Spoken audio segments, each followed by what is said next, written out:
Assalamualaikum warahmatullahi wabarakatuh. Selamat pagi, Om Swastiastu. Nama budaya, salam kebajikan. Salam sehat. Sehat dimulai dari saya. Jumpa lagi dengan Jempolan Podcast. Halo jemaah kita Kabupaten Lahat, apa kabar hari ini? Semoga selalu sehat dan tetap semangat dalam menjalani segala aktivitas. Selamat datang kembali di Jempolan Podcast episode kelima. Selamat pagi, perkenalkan di sebelah kiri saya sudah hadir Ibu Kepala Bidang SDK. Ya, selamat pagi Bu Pagi, Eva. Ibu Aywa Marlina, SKM MM. Apa kabar Ibu ya? Alhamdulillah, Sehat, luar Rabbil biasa. Alamin, sangat baik. Alhamdulillah, Rabbil Alamin. Mohon izin Ibu, hari ini kita akan Siap. membagikan beberapa informasi kepada seluruh masyarakat mengenai bidang SDK. Siap. Mohon jelaskan kembali Bu kepada seluruh masyarakat, apa sih itu SDK? Oke, jadi SDK ini adalah satu bagian dari bidang di Dinas Kesehatan Kabupaten Lahat. Seperti judulnya, itu adalah SDK. SDK itu adalah sumber daya kesehatan. Jadi kita tahu sendiri untuk sumber, ya namanya sumber ya. Jadi sumber daya kesehatan itu terdiri dari ada SDMK, tenaga kesehatannya, ada peralatan, alat kesehatan, dan satu lagi itu ada obat-obatan dan BMHP untuk menjadi sumber daya di kesehatan. Jadi kami di sini adalah sumber dayanya kesehatan, sumber awal. Jadi tanpa adanya tenaga, tanpa adanya alat, tanpa adanya obat, kurasa nggak jadi sumber ya. Mungkin seperti itu. Oke. Kembali lagi Ibu, tadi Ibu bilang sumber daya kesehatan. Siap. Sebenarnya tugas pokok fungsi dari SDK itu apa sih? Oke, tugas pokok dari bidang SDK itu sendiri banyak ya. Itu dari mempersiapkan pelaksanaan di dalam kesehatan, baik itu dari tenaganya, baik dari obatnya, baik dari BMHP serta dari alat kesehatannya. Itu jadi peran kita yang utama. Yang kedua pasti melakukan kebijakan-kebijakan yang ada di dalam bidang SDK tersendiri itu. Jadi kami sendiri dari SDK itu ada 3 tim kerja. Jadi tim kerja itu terdiri dari tim SDMK itu yang mengurusi tentang tenaga kesehatan. Dan yang kedua adalah alat kesehatan, tim kerja alat kesehatan dan PKRT. Nah di sini untuk tenaga kesehatan, untuk alat-alat kesehatan, dan yang ketiga itu adalah bagian farmasi dan BMHP. Nah, jadi sumber daya kesehatan itu mencakup 3 itu untuk di SDK sendiri. Jadi artinya di bidang SDK itu ada banyak seksi. Siap, ada tiga seksi. Kalau dulu seksi kan, sekarang ini bukan seksi lagi, seksot tadi. Seksot. Iya, Oke. seksot. Jadi ini disebut untuk kalau kita nyebutnya sekarang tim kerja lebihnya. Tapi tetap seksi-seksi. Gitu ya. Ya. Oke. Siap. Oke. Baik para pendengar podcast yang sehat, segar, bugar dan luar biasa. Tadi telah kita dengarkan dari Ibu Kepala Bidang Sumber Daya Kesehatan ya Mun ya. Siap, Dinas siap, Kesehatan SDK. Kabupaten Lahat. Siap. Beberapa informasi sedikit yang setelah dijelaskan. Ya. Ke berikutnya Bun. Ya. Apa sih yang dimaksud dengan sumber daya kesehatan menurut bidang Ibu sendiri? Kembali lagi sesuai dengan tupoksinya. Jadi kalau menurut kami, menurut saya sendiri sebagai kepala bidang SDK, sumber daya kesehatan itu adalah ya namanya sumber ya, bisa dari sumber kehidupan, sumber daya kesehatan itu jadi benar-benar tanpa sumber berarti tidak akan pelaksanaan untuk yang di bidang kesehatan itu tidak akan berjalan dengan baik. Ya anggaplah ya seperti sumber listrik tidak ada. Kurasa untuk yang di kehidupan juga susah. Nah kembali lagi ke SDK. SDK itu adalah sumber daya kesehatan. Ketika pelaksanaan di bidang kesehatan tidak ada tenaga kesehatan, apa yang akan terjadi? Mungkin ya kolaps. Ketika sumber daya kesehatan itu tidak ada. Keduanya lagi ketika alat kesehatan itu tidak ada, otomatis untuk pendiagnosaan itu pasti tidak bisa. Ketiganya lagi adalah farmasi farmasi dan BMHP. Nah, ketika alat sudah ada, tenaga sudah ada, kurasa kalau tidak adanya obat dan tidak adanya BMHP juga tidak akan berjalan dengan baik. Jadi menurut saya memang untuk SDK itu sumber daya kesehatan itu sangat berperan penting dalam bidang kesehatan karena mereka adalah sumber dayanya kesehatan. Tak akan berjalan dengan baik ketika sumber itu tidak ada. Mungkin seperti itu. Berarti artinya sumber yang ada di Kabupaten Lahat khususnya kesehatan, itu sumber utamanya ada di bidang SDK. Iya. Iya. Ya? Tidak akan berjalan program-program yang ada ketika sumber daya kesehatannya tidak ada. Mungkin seperti itu. Ya. Tadi sumber daya sudah dijelaskan sangat penting di Kabupaten Lahat khusus untuk kesehatan. Sekarang untuk tenaga, karena tadi ada sarana, prasarana dan lain sebagainya. Oke. Yang pertama itu jenis tenaga apa sih yang ada di bidang SDK sekarang ini? Nah, jadi ini ada di peraturan yang terbaru itu adalah untuk di puskesmas karena kita wilayah untuk Kabupaten Lahat sendiri kan ada 35 puskesmas, ada 1 unit untuk laboratorium kesehatan daerah, dan ada 2 rumah sakit untuk yang negerinya ya, rumah sakit umum, dan 1 lagi rumah sakit Tanjung Tebat, 1 lagi ada rumah sakit pemerintah, dan ada lagi sekarang ada rumah sakit swasta untuk AR Bunda Asalam itu. Tetapi untuk SDMK sendiri, tenaga kesehatan itu yang berdasarkan peraturan itu ada 9 komponen. Ya, jadi ada 9 kompeten yang untuk yang ada di puskesmas.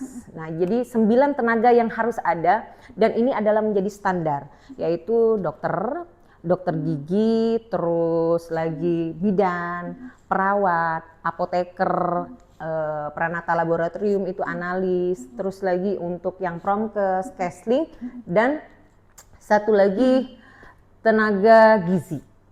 Jadi ada 9 untuk yang tenaga. Nah, untuk menjadi standarnya kalau di tenaga kesehatan ini yang menjadi standar.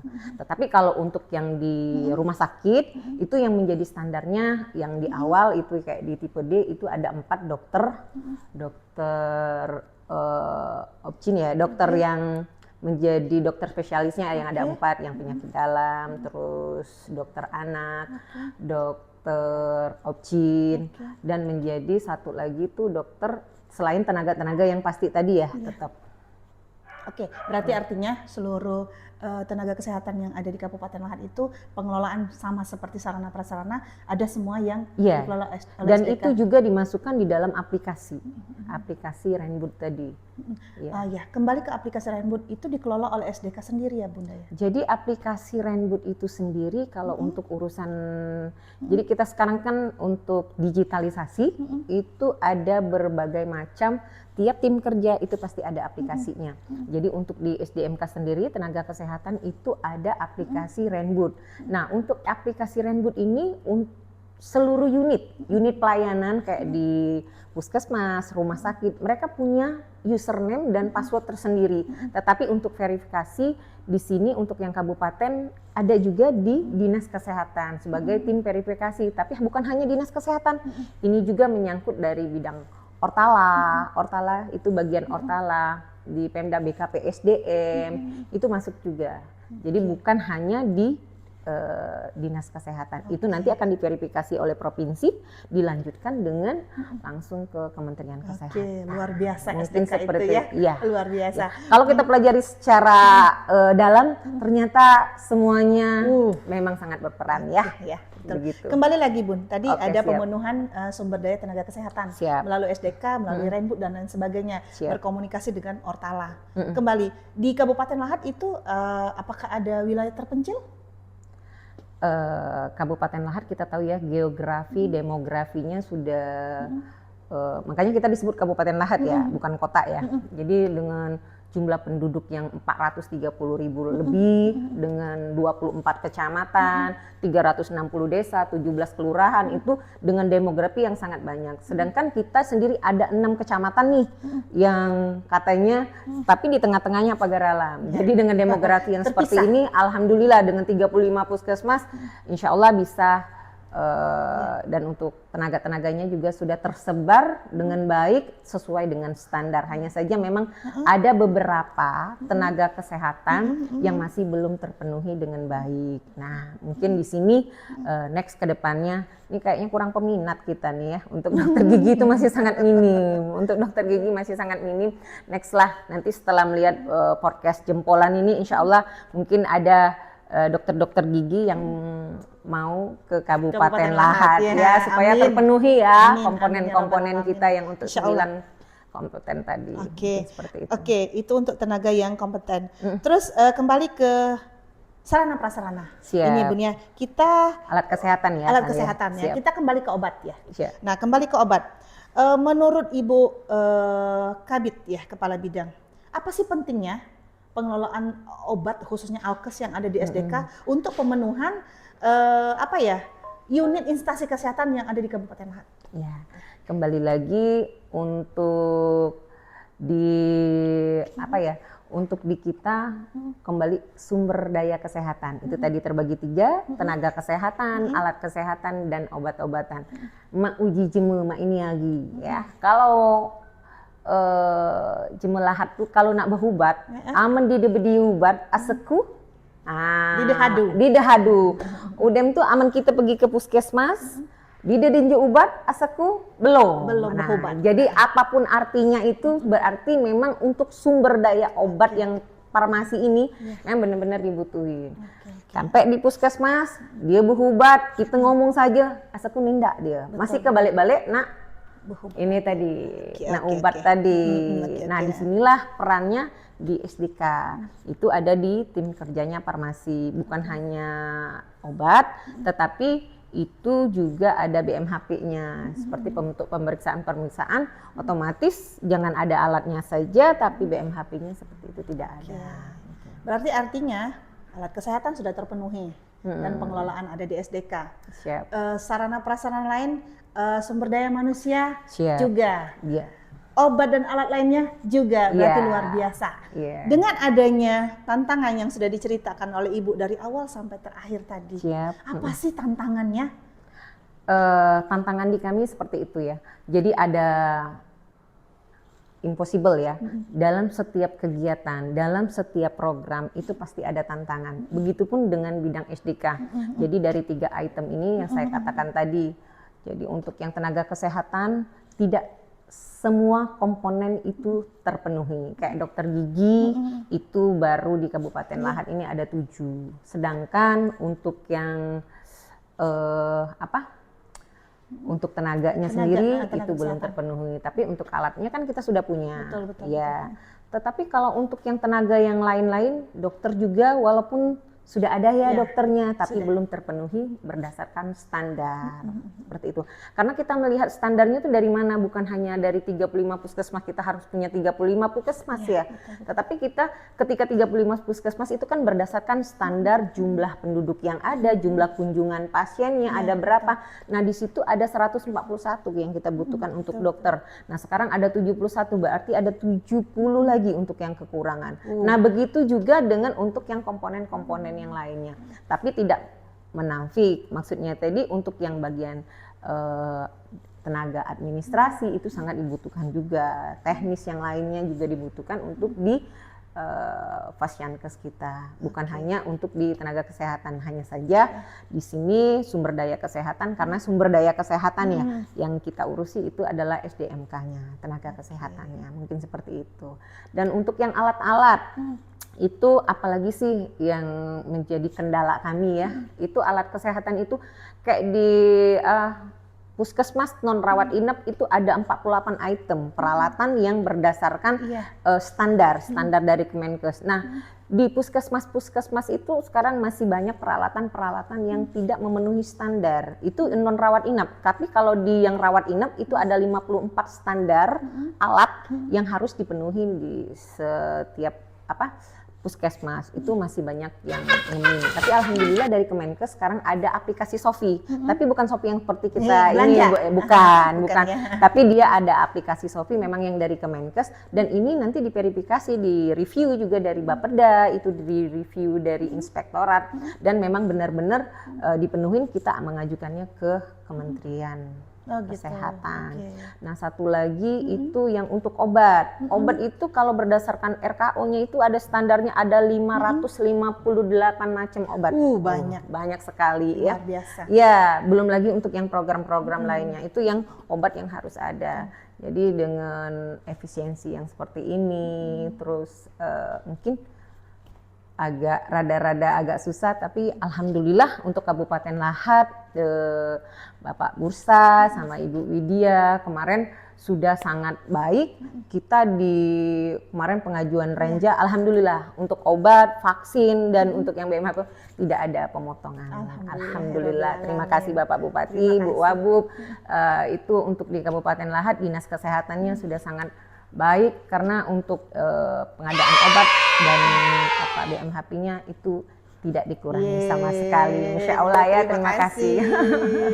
Oke, panjang lebar kita berbicara. Apakah ada pesan dan kesan dari Ibu untuk seluruh masyarakat tentang SDK, khususnya untuk tenaga kesehatan dan unit-unit fasilitas kesehatan di Kabupaten Lahat khususnya? Siap.